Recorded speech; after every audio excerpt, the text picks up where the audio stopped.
First things first, I'm Jenna Wolfe. That's the Hall of Famer Cris Carter. This is Nick Wright. It is Friday. We made it to the end of the week. Emmy, Oscar, or Tony tonight, Ms. Wolfe. I'm getting ready. A little red carpet attire. You look I like lovely. to be ready 12 hours before an event. So clearly I've chosen to do that. Oh, my goodness. Thank you very much. It's very nice of you. You were all very dapperly dressed this morning, so I take the compliments. Thank you very much. But yes. I mean, we are all fighting for second place this morning. Cece, probably, what up, C? You about to say something sideways? Nothing. You guys look nice. It's an important day. It's Friday the 13th. It's your anniversary, right? It is my anniversary. Happy anniversary. Oh, thank you very much. Happy 5-year anniversary to my wonderful wife. I appreciate that, you guys. That's very nice. I'm actually, what? Danielle, God consider it 10, because he know you working on the relationship even when this clown is asleep. Okay. We with you. Prayers to you.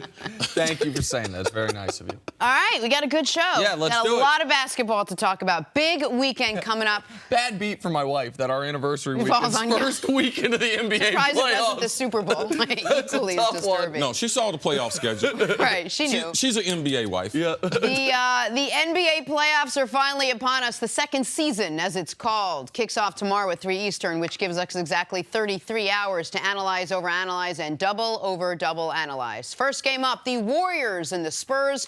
Both teams missing their driver. Warriors have no Steph.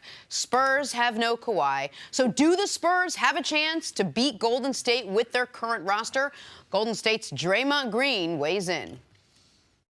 I'm operating under the sense of it don't matter, you know. Whoever they put on the floor, that's a team that's going to compete no matter what. So I'm not about to play part in the whole Kawhi. Is Kawhi playing? Is he not? Like, that's on them. I got to be ready to play no matter who's out there on the floor. So my approach is the same. So here's what we know, CC. There will be no Steph Curry, at least for Game 1. There will be no Kawhi, at least for Game 1. So let's just start with Game 1, and then we'll get into the series. Do the Spurs have any chance to beat Golden State at this point with the current rosters? Of course they have a chance. The way that Golden State has played basketball, we know that Popovich will come up with a good game plan. I'm glad the way you situated the question, too, was winning Game 1. Like, let's start now. Yes, this is the NBA. What if they get one player that gets hot, if they get great productivity off their bench, if Golden State has the same type of attitude that we're just going to walk through this the way they did the last third of the season, and Steph Curry's not there. Right. So I understand what Draymond is saying. Oh, regardless, we're going to be ready. If Kawhi is going to be there, if Kawhi's not going to be there, there's a certain amount of preparation. But this is the NBA. I mean, LaMarcus Aldridge could go for 40 points. You know, what if they get in foul trouble? What if one of the Golden State Warriors gets dinged, gets nicked early in the game? What if Clay re-injures his hand or his thumb? Like, there's a lot of things that can happen. So, yes, that's the reason why we're going to watch this game. It's not because San Antonio doesn't have any chance. It's because we've been watching sports long enough to realize that's what you watch for. You watch for an upset. You watch for things to happen. And, yes, are they shorthanded? Yes, they are. Is Golden State a heavy favorite? Yes, they are. But I just believe that Popovich will put them in a game plan that will have them in the game. Now, if Golden State decides to come out and be like, listen, we are the reigning NBA champs, we're going to ratchet up our defense.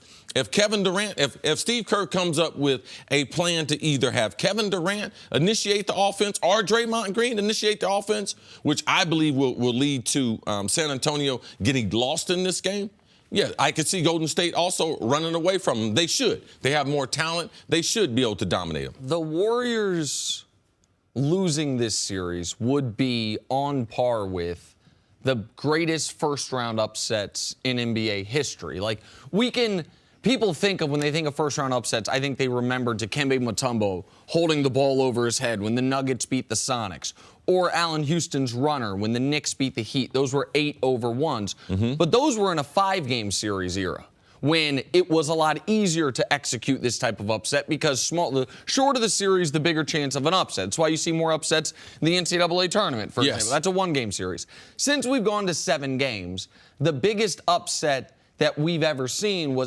did involve the Golden State Warriors, but a totally different iteration of them. The Baron Davis Golden State Warriors as the 8 seed, beating Dirk Nowitzki, MVP Dirk Nowitzki, and the Dallas Mavericks. I would put this, if the Spurs were to win, I would put this on par, if not greater than that. Because at least in that series, you saw some matchup weaknesses that potentially those Warriors could exploit against these Mavericks. To me, there is only one path to the Spurs being competitive in this series, much less winning it. And it's one thing you mentioned and kind of glossed over. You said, what if LaMarcus Aldridge goes for 40? I watched LaMarcus Aldridge up close and personal in games 1 and 2 when he was still with Portland, when they were playing Houston in the first round, go for 46 and 18 and follow it up with 43 and 8. Back-to-back playoff games of 43-plus points, and the Blazers won those 2 games. The only shot to me the Spurs have, forget winning the series, of winning more than a game in this is if LaMarcus Aldridge channels what he has been known to do in a few playoff series, which is, I'm going to go be the best player on a court. He was the best player on a court in a series with Damian Lillard, James Harden, and Dwight Howard. And when Dwight Howard was better then than he is now. Right. And LaMarcus Aldridge dominated. That is, to me, the only shot the Warriors have game 1, game 2, any of the games. Well, then here's a question. If LaMarcus Aldridge is going to have to step up for the Spurs, and obviously KD is going to step up for the Warriors, who right now going into this series has more pressure on them, CC? Golden State. There ain't no pressure on San Antonio. No, LaMarcus Aldridge or Kevin Durant? Oh, Kevin Durant. Yeah. I mean, LaMarcus Aldridge did not have the type of regular season last year that he wanted. He came back, asked Pop for a trade. Pop told him, hey, man, go out and get me an all-star. Go out and get me someone. He came back this regular season. Man, if Kawhi Leonard, this would have been a really exciting Western Conference, the season, because the way LaMarcus played, if we had Kawhi playing to the level that we're used to him playing, it could have been a very entertaining season. But it's on KD. KD's the final MVP. Like, LaMarcus got them to the playoff. Their streak of making it to the playoffs has continued. The storyline there would be all the season without Kawhi. It won't be on LaMarcus. So all that pressure to me lies on KD. The pressure, 100% agree with you. A little nuance to, I think what you're getting at is who's more important to their team's success. In that regard, I think it's Aldridge. Like, I think the Warriors can win this series with KD being mediocre. Because they have Clay, because they have Draymond, because they have home court. The Spurs need LaMarcus to be a triple-plus to have any shot in this series, because now they struggle scoring the basketball. Right. That's the thing. Is they have a better overall on the season team defense than Golden State. In the playoffs, I would imagine, especially since you're going to be without Steph Curry, which should actually help your defense. I think defensively these teams are about equal. The big discrepancy in this, the Spurs were slightly below league average in offense, 17th in offense. The Warriors were jockeying with the Rockets all year to have the best offense and one of the 10 best offenses in the history of the sport. Like, even though that offense is muted somewhat or to a great deal without Steph, they can still outscore you so easily. One thing CC's taught me is try to think, even if you're certain one thing's going to happen, it's sports, so you can never be that certain. So try to work backwards. Try to think about, if I'm wrong, what would have to happen for me to be wrong? What would the storyline be? Right. The only way we are talking about this series where it's 2-2 going to Game 5, and, man, all of a sudden what's going on with Golden State is if the front line for the San Antonio Spurs, Rudy Gay, LaMarcus Aldridge, Pau Gasol with a throwback performance, the front line for them overpowers Golden State, gets them into foul trouble early, gets Draymond frustrated, maybe gets Draymond kicked out of a game. Watch the technicals. Right. Absolutely right. Which could, by the way, the technicals, CC, you get these guys frustrated, gets a flagrant or a technical. We saw that catch up to Golden State in later rounds a couple years ago. Like, even if it doesn't affect them there. So for the Spurs to have a shot, their 3 big people have to be extraordinary. All right, well, this is the first game that kicks off tomorrow at 3 Eastern, Spurs and Golden State. We'll talk much more about this in the other matchups throughout the morning. But coming up, a little football. Jarvis Landry got paid. How much? Next on First Things First. New topic. Now, this one is called A Football Player is Getting Paid. So at least you know we're not talking about Odell or Dez. But it is Odell's former LSU teammate and current BFF, Jarvis Landry. After being traded to the Browns earlier this season, the soon-to-be fifth-year pro signed a 5-year, $75 million contract extension, $47 million of that guaranteed. In his first 4 years in the NFL, Landry has 400 catches with 22 touchdowns. So, CC, how does Landry's monster deal impact Odell Beckham Jr.? I don't think it has an impact on Odell, what he's going to get. I think the market's already been set with Antonio Brown, Julio Jones, those guys. And typically what we see, you're going to try to get a certain percentage higher than the guy that's at your position because their deals are owed. You try to bring it retroactive to right now. So I don't think it's going to have any impact on it. If you look at his overall productivity, and the Miami Dolphins had franchised him, he was going to get 14 to 15 million regardless if it was going to be the Browns or someone else. And he has been consistent for the Miami Dolphins. You can argue, oh, man, his yards per catch, they should be higher. That was the offense. That wasn't his fault. He did the best he could in the offense. So I believe he's a good player, and that's what a good wide receiver is going to get you. It's not an astronomical contract for a wide receiver. It's what the market will bear right now. And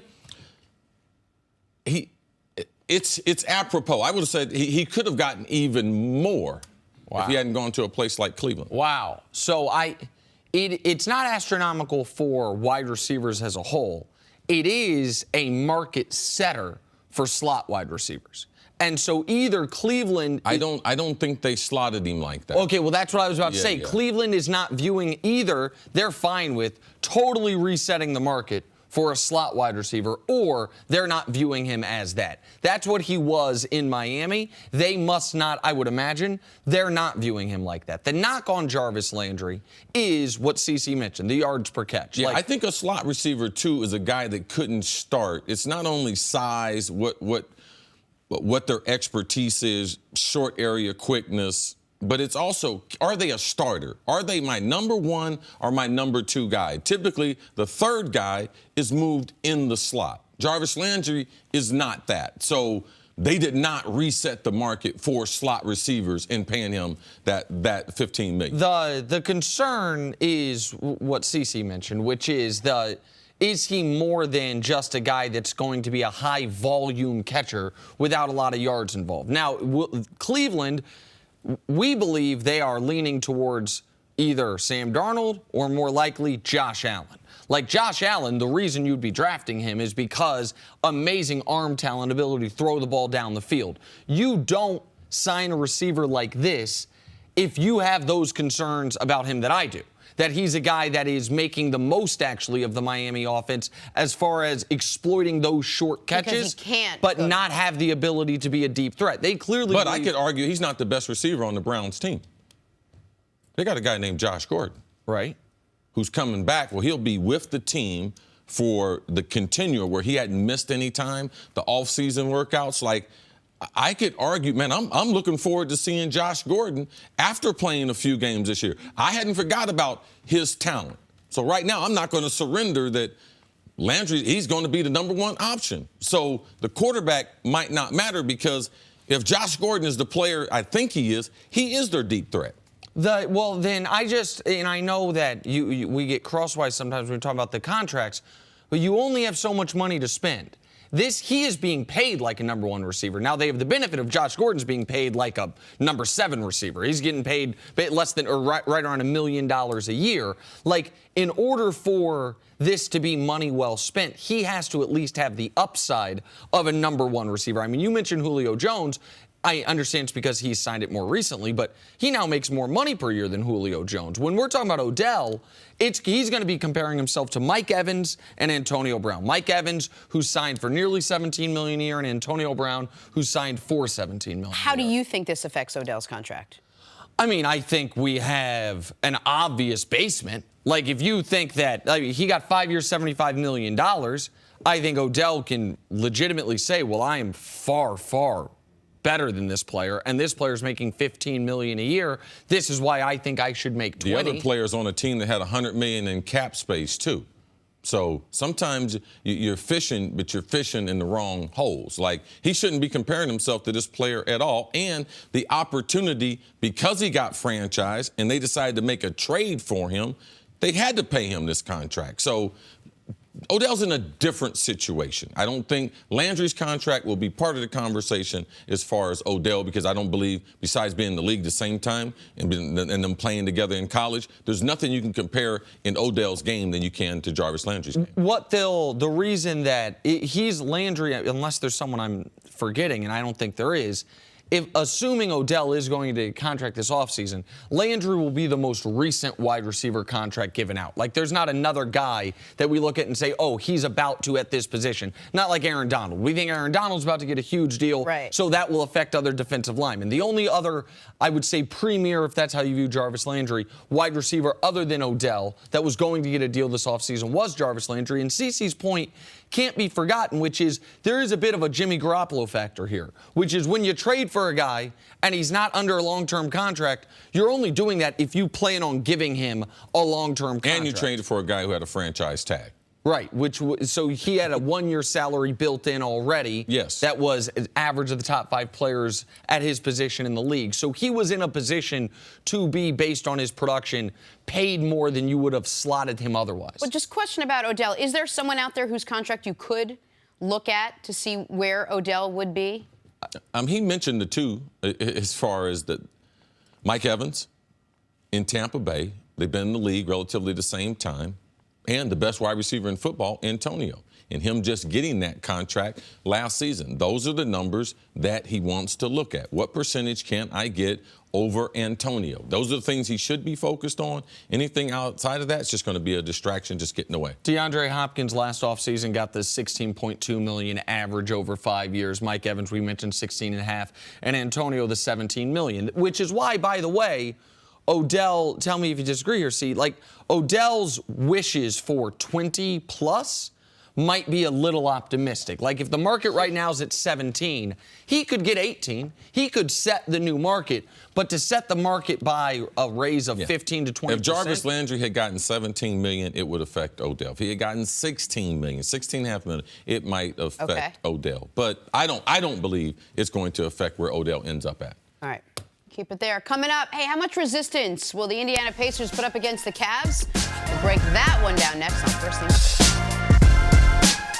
Today's the day that Dez Bryant will finally meet with Cowboys owner Jerry Jones about his future on the team. Yesterday, Dez fired off about 20 tweets. It's a slow day. Including one that said, quote, "I never in my life heard so much media try to destroy a single soul." Drama classes are on Saturday. Bryant is scheduled to make $12.5 million as a base salary in 2018. Nick, what should the Cowboys do with Dez? What should they do with Dez? Hope that he'll be reasonable. Hope that he'll be amenable to some type of pay cut that he can then re-earn via incentives, the thing you laid out a few weeks ago. It's the most logical option for all parties involved. It's the option that I think has the least likelihood of ending in disaster for either party. I don't know that that's what they will do. I don't know that the Dez is to allow for that. Like, I don't know that all parties are going to act logically in this case. But the best logical option is a slight pay cut that will not end up being a pay cut if you play the way you played in years 3, 4, 5 of your career. I think Dez should go into the meeting trying to see how I can extend my Dallas Cowboy career. How can I help this team? I want to listen to everything Jerry has to say, not go in there with some preconceived idea that I am going to take a pay cut. I'm not going to take a pay cut. I know Jerry Jones. Me and Jerry Jones could come to some type of understanding. And if Dez goes into that meeting, absent of the emotion, absent of the attitude he had yesterday on Twitter, I believe he's a Dallas Cowboy at the end of the conversation. All right, guess who's chiming in on Louisville quarterback Lamar Jackson? One, Tom Brady. And by chiming in, I mean he took to Instagram and used an emoji. The Patriots quarterback said that he's, quote, a beast with a thumbs-up emoji. CeCe, how big of a deal is Brady's endorsement of Lamar Jackson? I mean, what was Tom Brady going to say? Oh, the kid can't play. Well, you didn't have to say anything, right? I mean, he wasn't asked about it. Well, it followed up on all the rumors from yesterday, though. Oh, the Patriots are interested. They have interest in Lamar Jackson. Tom Brady, someone probably asked him during the day. He responded on the gram. He's a beast. It's it's like normal. Like, they follow the media just like everyone else. They don't read anything. They know about everything going on. So I'm sure Tom heard about it. This is just not a random Tom Brady on a Thursday. Lamar Jackson. You know something? Let me help out Lamar Jackson. All right, let's just be a little bit smarter than that. NFL players, NBA players, they follow the media. Tom Brady knew what the story about New England potentially having some interest in Lamar Jackson. That's why that followed up. So what does it mean to me? Nothing. Like, what's it supposed to mean? Well, I think it's I understand the first part of what you said. The second part of what you said is confusing to me. When you say he did it for a reason because of the discussion surrounding Lamar, but then saying it means nothing, like, I agree with the first part. And it doesn't mean if he can play or not. Oh, no. No. I don't think any. I mean, I think that's what's important. Can Lamar play in the NFL? Oh, well, I think there's another part that's important that I think is maybe the impetus of the question, which is Brady's feelings on if they would draft a quarterback high, draft potentially his heir apparent high. Like that when I saw this, it was less about, because you're right, it's not like Brady's going to be like, this player sucks, this guy can't play in the league. He's not going to do that as an active football player. He probably wouldn't do that as a retired football player. But whether or not it gives you any window into how amenable he is to them using a high draft pick on a player that plays his position, especially in light of what was reported last year that maybe you knew, but a lot of people didn't, which was Brady was not exactly mentoring Jimmy Garoppolo. He wasn't there talking with Jimmy, here's how you do the 7-step drop. So I think that's why this is noteworthy. That you're nonplussed by it, to me, is interesting. That it means nothing to you, because I think for a lot of you, myself included, it was like, oh, Brady's trying to signal, whether it's true or not, trying to signal to the world, I'm cool with whoever they draft. Whether it's a quarterback, whether it's Lamar, whether it's Mason Rudolph, whether they don't draft a quarterback, I'm good with any of it. Yeah, he's 40 years old. Why would he have a problem with the guy they're going to draft? They've already told him they're going to get a quarterback of the future. He knows that his backup, Brian Hoyer, is not the answer to the future. So he knows that they're going to draft a guy. Why wouldn't Tom Brady be aboard on any guy that they drafted? I mean, and if he wasn't aboard, he wouldn't let us know. My thing is, yesterday the rumor about New England, if New England was interested in Lamar Jackson, we wouldn't know. And now all of a sudden it's followed up by Brady giving them an endorsement. To me, that's a sign to go the other way, that New England's not interested in Lamar Jackson. Well, I think the reason this is not how they do business. Sure. I think one of the reasons this is interesting is because we're coming off a season where Tom Brady is rumored to have gone into Bob Kraft's office and said, hey, you know what? I don't want Jimmy Garoppolo here, and which led us all to believe he's got a couple more years in him. He doesn't want to be looking to the future. He wants to be the main guy. So maybe there's a little bit of a heads up when he goes and endorses a quarterback that the team was rumored to be interested in. I'm willing to bet you guys some money they don't draft Lamar Jackson. Oh, I agree with it. I know. Okay. I'm just saying that could be maybe that was the impetus for him. I agree. I think that, but again, I think you got to put these in separate buckets. Whether or not the Patriots are going to draft this particular quarterback. Tom Brady has had plenty of comments about college players, and most of them have been a ringing endorsement. Man, this kid's good. Man, this kid's exciting.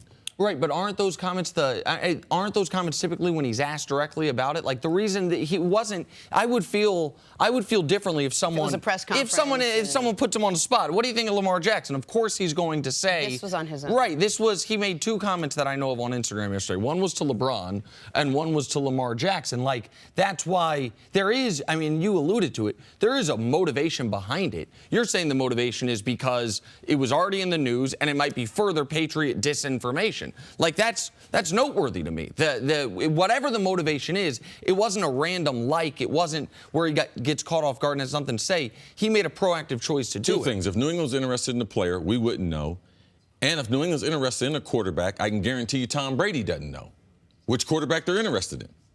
Like those things, I follow them too much. They're very, very predictable, and this is not how they do business. All right, let's move on to basketball. The Cavs, they'll take on the Pacers on Sunday to kick off their playoff run as the 4 seed. Last time I checked, LeBron was still on the Cavs roster, so when analyzing this matchup, don't forget to factor that in.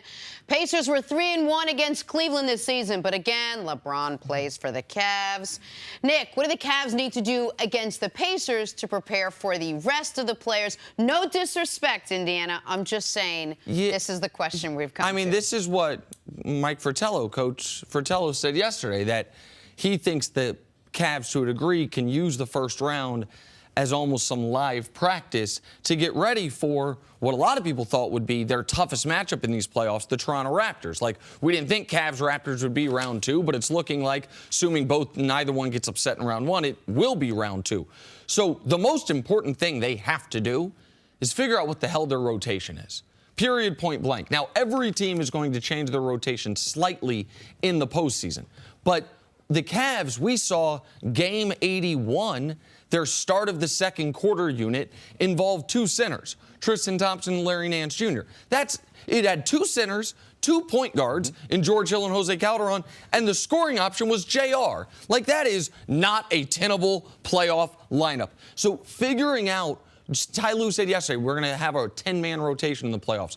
Man, there's only 9 guys that I'm certain are in that rotation. Figuring out who the 10th guy is, if you are going to go with a 10-man rotation. Figuring out how many minutes is important. Do we want all of Kyle Korver's minutes to come with LeBron on the court because he is in such a better position to score with LeBron out there? How are we going to split up Kevin Love LeBron minutes? Like, things that they have not been able to do during the regular season because the roster's been turning over due to injury and due to trade and due to guys coming back from injury repeatedly throughout the year. Yeah, regardless of who's out there on the court, the Cavs have to play better defense. Okay. 29th in the NBA. So that they concentrate on that, that's where they can improve instantly. When they throw up the first toss for the tip-off, if they have made a conscious decision, whoever's in the rotation, that being an 8-man rotation, 10-man rotation, we're going to play better defense collectively.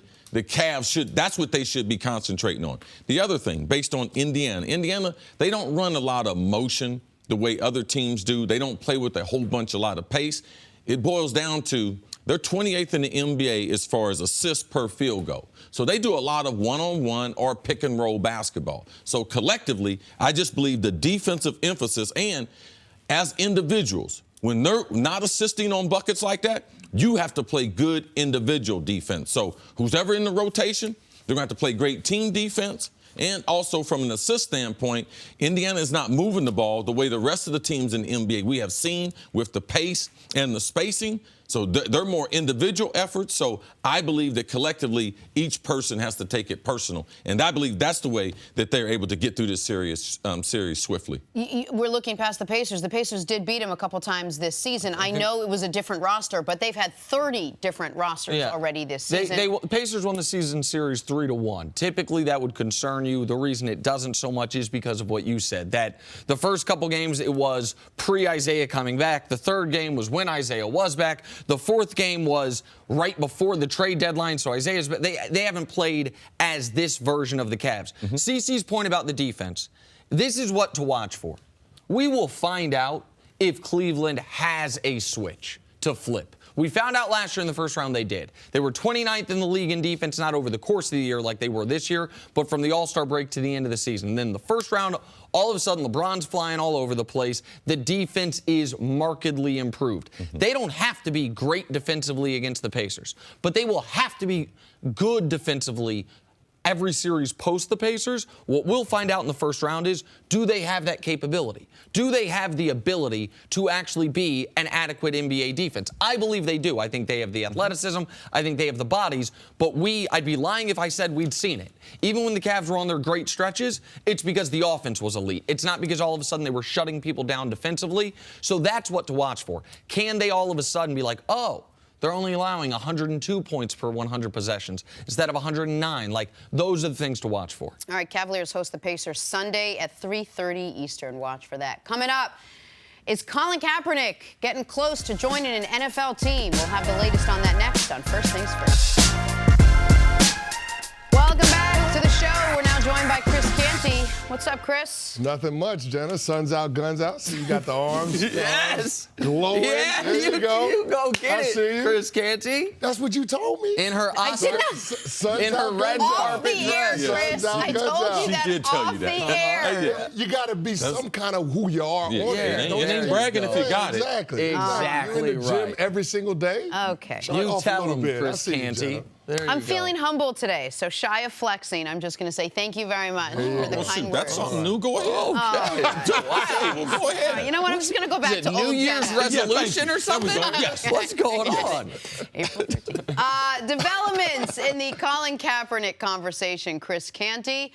Kaepernick was scheduled to work out with the Seattle Seahawks this week. However, according to reports, the trip got postponed when Kaepernick would not say if he would stop kneeling during the national anthem. Seattle is still considering bringing him in for a tryout.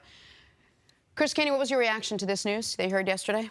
To me, this is all about the NFL trying to find a solution to the Colin Kaepernick collusion grievance. That's what it's all about, and the Seattle Seahawks playing their part in doing so, because everybody can point to the Seahawks trying to find a valuable backup, but the Seahawks haven't had a real backup behind Russell Wilson for years, so I don't think there was any urgency in terms of trying to get that done. To me, this comes down to, okay, how do we find a way to make this Colin Kaepernick situation go away? The NFL tried the approach of, okay, we're just going to blackball him. We're not going to put him out there on the football field. Anybody that wants to say this is strictly a football thing, this is a football decision, and not having Colin Kaepernick on your team, that's false. That's not the truth. What the reality is the NFL is not comfortable with having Colin Kaepernick and his polarizing protest during the national anthem be a part of their business model. That's what it comes down to. So now that owners, general managers, and head coaches are being deposed, I think the NFL is realizing that there is some potential traction for Colin Kaepernick putting together a case for collusion against the league. And so this is them trying to find a solution to that. When general manager John Snyder is coming out and saying, what is your plan moving forward? I don't think it's just about the protest during the anthem. I think it's about also the inclusion of dropping that grievance case against the NFL. That's a great point as far as the grievance. A lot of people, they won't bring that into trying to analyze what's going on with Cap. But when you have decided to sue the NFL and all their billionaire owners, you need to take in consideration, man, am I going to ever play football again? Like, once you go down that road that I'm getting ready to sue you, I threatened to sue the NFL one time when I got suspended in college. And at that time, you had to be 4 years removed from high school graduation to be able to come into the NFL. And because I had signed with a sports agent, had taken money illegally, that wasn't college football's fault. It wasn't pro football's fault. That was my fault. I knew it was wrong. I violated that. So which in turn, I lost my amateurism. Okay, no problem. I'm a professional now. Well, you have to let me come in and play professional football. They weren't going to let me. I said, no problem. I'm going to sue you. I'm going to sue you to allow myself, because the NCAA has said I'm a professional. So I'm getting ready to sue you. It's like, hey, no need for all that. How can we make this lawsuit go away? And I had decided that it was more important for me, instead of having the banner of amateurism and putting my name on it. I agree with the NFL. I'm not going to do that. I'm not going to litigate it. I'm not going to be the guy Pied Piping for amateurism. But I want to come into the league. How can you allow me to come into the league? I'll drop my lawsuit and everything else I believe. And they changed it from 4 years to 3 years. And I was the first person to come into pro football, and it was because I threatened them. And Herschel Walker had said he would do it before that, and he had went to the USFL. He didn't. I was the first person to come to the NFL from only 3 years in college, 3 years and 3 years removed from high school. And when you say, like, you had the opportunity there, if you wanted to pursue the lawsuit, you could have, it might have taken a long time, might have cost you your entire NFL career. But if you had decided what was most important to you is setting a precedent, being what you said, the Pied Piper, it might have torn down, by the way, it might be 0 years. All the rules might have gone away, right? They could have theoretically had you won. They could have said, well, you can declare as a 17-year-old if a team will draft you. You made the decision as Cris Carter. Right. I made the decision. It was important for my career and to start my career. And I didn't want to be the face that was going to be fighting a battle with the NFL in courts. Now, if Colin has decided that's what he wants to do, because I don't believe that collectively the 32 owners got together and said you know something? He's not going to play football for us. But I do know in the room there were things that were said that had racial connotations to them. We know what came out from the Houston owner, and we know what Jerry Jones said in those meetings. So they didn't. What Mike Brown is saying now, the owner of the Cincinnati Bengals? Now, they didn't collude, but it was in their atmosphere, in their meeting, they let it be known how they felt. Now, there's also owners out there like Paul Allen, who he wasn't bothered. He thought it was empowering to let his players be able to express themselves. They still have players in some form or fashion that are honoring the protest. So this was a perfect fit for Colin. To me, the issue that I have is not being able to explain what you're going to do. Not having a plan when you're asked about it? Yeah, how can he not have a plan at this point? Like, to me, it's not a matter of being right or wrong. I'm not going to kneel. Oh, I'm going to continue to kneel. But to not be able to express that, to not be able to take control. Because if you want to play in the league, you should be able to answer these simple questions. And that, to me, was a little puzzling. You're getting ready to go in for a workout. Why couldn't he answer those questions that you had to be through your team of lawyers and attorneys? Like, you had to know that the team was going to ask you that question. So at this point, it appears very clear that Colin Kaepernick has decided, I value my principles and protest higher than I value my ability to play pro football in the NFL. What I am bothered by is that he has to make that choice. I think it is a dangerous choice to force a guy to make. I think people do not follow the lines of logic past where they want to see it. I think that people that were totally fine with Mike Brown as a team owner saying to Colin Kaepernick's old teammate Eric Reed, basically, if you're going to kneel, we're not going to sign you. They don't want to think about the flip side to that coin, which is Jay-Z and Diddy get together, pool a couple $1 billion, buy a pro football team, and say the opposite. Say, we will only sign you if you will kneel, no matter what your politics are. We want that marketplace. Because once you open one door, a lot of other doors open. So I am not ignorant to the fact that Colin Kaepernick is making a choice here. Colin Kaepernick could fall on the sword. Colin Kaepernick could do what our partner Jenna Wolfe has been asking him to do for the better part of a year, which is say something publicly, explain where you're at, what you're thinking, what your motivations are. And there are a lot of things Cap could do that would probably slightly, I don't know if it would fix it, but slightly enhance his chances of playing pro football. I am just intensely bothered that he is having to make those choices. I think it's unfair, and I think it's very dangerous for what we are asking not just our pro athletes, but our fellow citizens to do. And I will say, while I have never once sat on this show or on any platform and said, you're a sellout if you don't protest. You have an obligation to protest. You should. I would never do that because I don't know that I would have the courage to do it. So I'm certainly not going to demand someone else do it.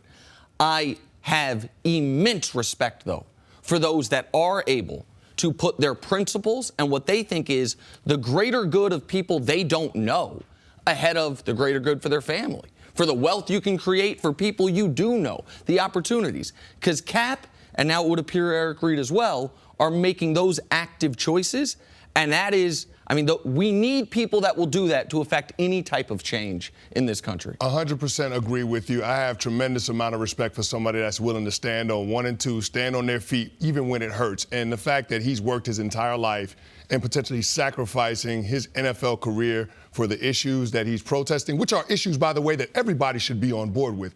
Every American should be on board with. It's not just a black or white thing. This is something that we all have to get behind. But the fact that he's willing to be the face of it, I have a lot of respect for him for doing that. And that being said, I think that the NFL is realizing now that they have a real issue with this collusion case, with this lawsuit that he's filed, and they're trying to find some type of solution for it. Based on what happened yesterday, do you think Colin Kaepernick will ever play in the NFL again? I don't think so. And that's a shame because, Nick, you've pointed this out on several occasions. When you got guys like Geno Smith and Brandon Whedon and Colt McCoy and Ryan Fitzpatrick still employed by NFL teams, clearly Colin Kaepernick has done more in our league than those guys. So when people try to say, oh, it's a football decision or he's a distraction, if the guy is capable of producing, if he's a viable backup option, we see how valuable a backup can be with the Philadelphia Eagles winning the Super Bowl with Nick Foles. So, I mean, the fact that Colin Kaepernick has quarterbacked the team to the Super Bowl, that's tremendous value. So the fact that he's not in the league is an issue, but it's not based on football. Do you think he did not assume he was going to be asked about this when he went into this meeting? Do you think that he just thought that this would be the elephant in the room that is not discussed and it was just going to be purely football related? Because I would imagine that this was going to come up and he was going to get asked about it. And a lot of whether he plays for this team is going to ride on what his decision is, right or wrong. That's sort of, it seems like where we've come to with this. I think that people that support Cap's protest, of which I am one, we have to, I would like people that have been on the other side of this to be honest. And so I will try to do the same. I would like people on the other side that have said it's only football to admit at this point we know it's not the case. People that have said, oh, his teammates hated him, to admit that while he wasn't the most beloved San Francisco 49er, he did earn their award for courage, and he clearly has some level of support throughout the league. So if I'm going to ask them to do that, then I must, as someone that supports Cap, say this. It's possible that he is not the perfect messenger. It's possible that he is not, that he got into something that he was not in the real time fully equipped to deal with. And by the way, I don't know who would have been fully equipped to deal with all of this, but I do look at, I've spent some time with Malcolm Jenkins, by the way. Mm-hmm. Malcolm Jenkins, while he and Cap are not on the same page on a lot of these things, Malcolm, it does appear, has teased out a lot of this. A lot of the pros and the cons, take the wins where you can and not always say, I am standing on this line and I am not budging. But I will say this, we do need people who won't budge. If we're ever going to affect any type of change, we do need some people who will make the sacrifice. I think it's shameful he has to make the sacrifice. But at this point, everyone has to acknowledge he is making a conscious choice. Maybe it's a choice he shouldn't have to make, but he's making a conscious choice that is putting his career not in jeopardy, but ending his career. Each and every day, every person's making sacrifices. Now, I'm totally against racism. I'm totally against police brutality, but I'm not going to give up my platform because I believe that the platform, I can bring more light to the things that really, the things that move me, the things that are important to me, the things that are important to my family. So for me, I'm about the best players playing in the best league in the world. Colin Kaepernick is one of those players. So for me, I believe that they're absent of themselves, that he can represent what he wants to and still play in the league. I don't believe that you have to throw out the baby with the bathwater. Cap should have an answer for what he's going to do for the anthem, and he's not compromising because his platform will be increased being in the league compared to keeping his stance up and being out of the league, all right? Like, what would you be wanting to be, yelling from a mountaintop to millions of people or sitting in some cave squawking to just a few people? So for me, utilize the platform of the NFL. Get yourself back into the NFL. And to me, that don't mean compromising. That means having some common sense. What if that meant not being able to kneel? That's okay. That's okay. That's what it's saying, absolutely. The players in the league changed last year. Right. They kept their jobs, but also they have the platform, they have the voice, and also, you know what the owners did? The owners made millions and millions of dollars of contribution to the Players Coalition. So the players are winning by keeping their platform. All right, we'll take a break, leave it there. More First Things First coming up right after this.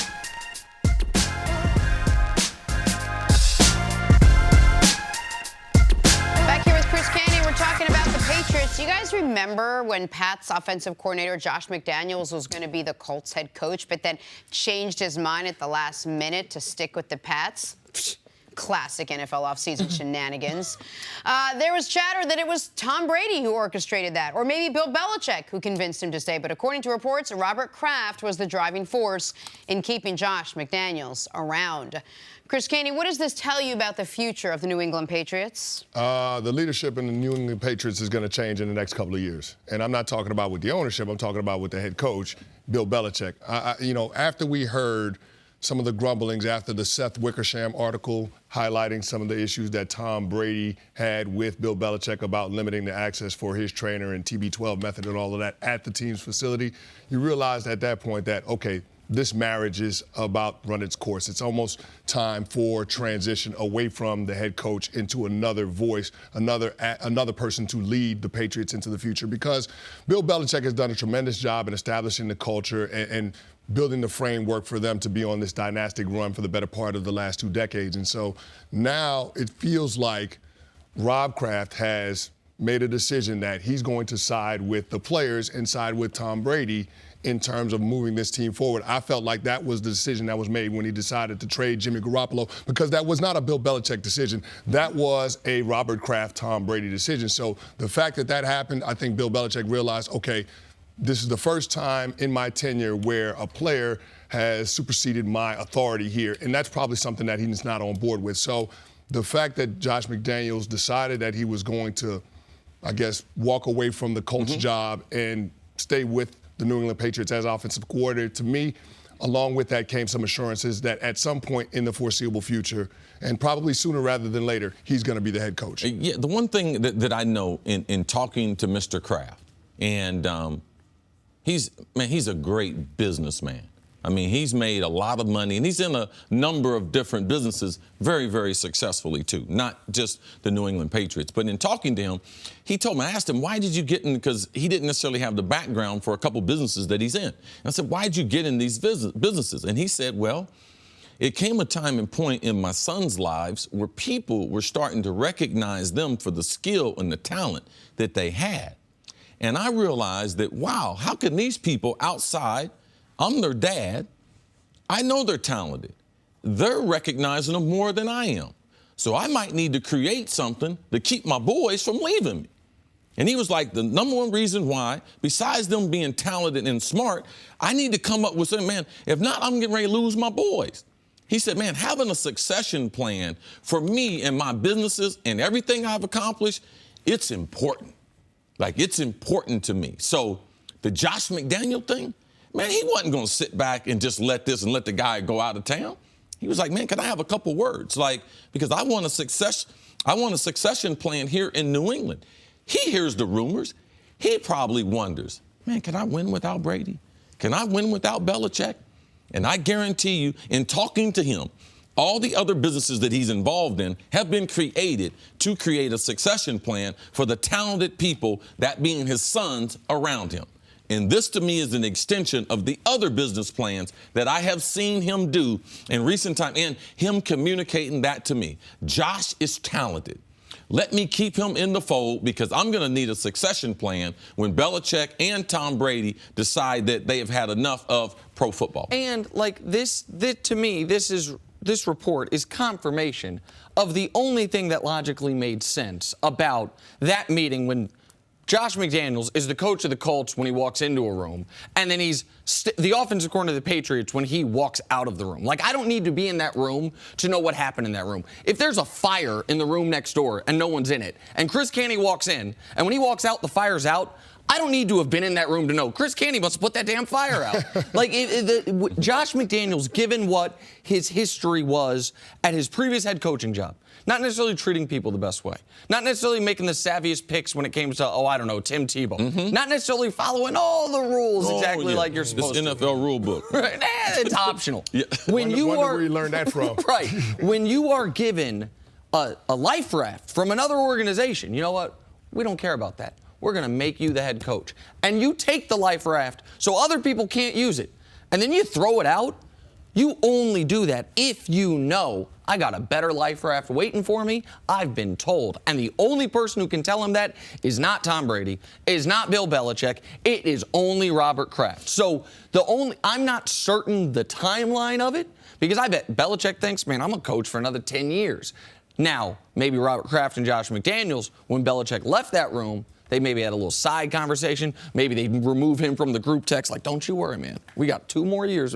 I don't know that part of it. But what I do know is Josh McDaniels does not stay with the New England Patriots if he is not certain to his core, I am the next head coach of the New England Patriots. How much is this team going to look How much is it going to change over the course of the next couple of years? Because a lot of things are going to happen. You have Tom Brady, who knows? You have Bill Belichick, you have Josh McDaniels, you have Robert Kraft, who's now getting a little bit older. It just feels like we're within the last 1, 2, 3 years of a window of this dynasty the way it is. I believe so. I think you're right on it, Jenna. I think the next couple of seasons, things are going to change because Tom Brady can't play forever. He's 40 years old. At some point, he's going to walk away. Rob Gronkowski's already thought about retiring, flirting with that idea. So this is going to change, and the cast in New England is going to look different.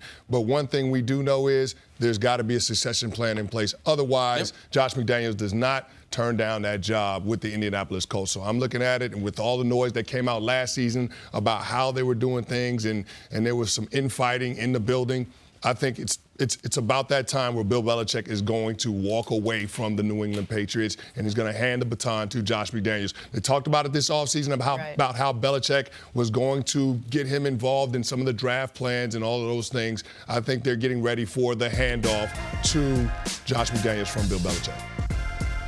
I'm Jenna Wolfe, and thank you for listening to the First Things First podcast. Make sure to subscribe and tell your friends, family, and coworkers about the podcast, which, by the way, is available on iTunes and all your favorite podcast apps. You can catch a fresh new episode every Monday through Friday on FS1, starting at 6:30 a.m. Eastern, 3:30 a.m. Pacific. So long, everyone.